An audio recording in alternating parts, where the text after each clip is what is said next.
మంత్రులు, పెద్దలు, పార్లమెంట్ సభ్యులు నాని గారు, మేయర్ గారు, కృష్ణబాబు గారు, నివాస్ గారు, అలాగే అనకాపల్లి ఎంపీ గారు, కలెక్టర్ గారు, ఇతర వైద్య ఆరోగ్య శాఖకు సంబంధించినటువంటి సిబ్బంది, ఈరోజు విజయవాడ నగరంతో పాటు ఇతర జిల్లాల్లో కూడా ఈ క్రిటికల్ కేర్ సెంటర్ అని చెప్పని కేంద్ర ప్రభుత్వము తీసుకున్నటువంటి దాంట్లో భాగంగా ఈరోజు విజయవాడ నగరానికి 24 కోట్ల రూపాయలు మంజూరు చేసి భవిష్యత్తు, ఎందుకంటే వైద్య ఆరోగ్య శాఖలో ఒక కీలకమైనటువంటి నిర్ణయాలు భవిష్యత్తును దృష్టిలో పెట్టుకుని ఆంధ్ర రాష్ట్ర ప్రభుత్వం జగన్మోహన్ రెడ్డి గారి నాయకత్వంలో ఈరోజు మనం చూసాం అక్కడ ఉన్నటువంటి చూపించినటువంటి ఫోటో ఎగ్జిబిషన్, ఏ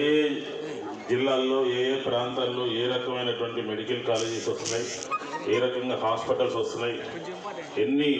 మెడికల్ సీట్లు పెరిగినాయి, నాడు నేడులో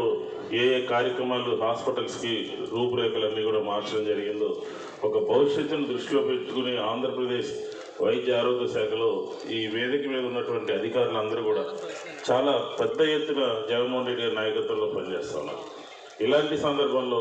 కేంద్ర ప్రభుత్వం కూడా మొన్న జరిగినటువంటి మనకి ఒక పాండమిక్ సిచ్యువేషన్ని అధిగమించాలి అని చెప్పనే ఉద్దేశంతో నరేంద్ర మోడీ గారు, అలాగే కేంద్ర ఆరోగ్య శాఖ మంత్రి మాండవీయ గారు, వీళ్ళందరూ కూడా ముందు చూపుతో రాష్ట్రాల్లో కూడా ఈ రకమైనటువంటి కార్యక్రమం తీసుకోవడం చాలా సంతోషం. 2 అంతస్తులే ఉన్నది అని చెప్తున్నారు అధికారులు కానీ, లేకపోతే గౌరవ మంత్రి గారిని కూడా రిక్వెస్ట్ చేసేది ఏంటంటే 5 ఫ్లోర్స్ వేస్తే ఒక పూర్తి స్థాయిలో మనకి ఇక్కడ వచ్చేటటువంటి పేషెంట్లకి సరిపోయే విధంగా ఉంటుంది. కాబట్టి దాన్ని దృష్టిలో పెట్టుకుని మంత్రి గారు కూడా అధికారులందరూ కూడా వారికి బ్రీఫ్ చేస్తే దాన్ని కూడా మంజూరు చేసి శాంక్షన్ చేసే విధంగా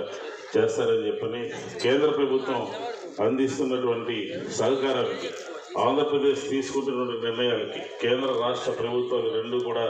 ఒక వైద్య ఆరోగ్య శాఖలో ఒక నూతన శకాన్ని ప్రారంభించి పనిచేస్తాము. కాబట్టి ఈరోజు విజయవాడ నగరానికి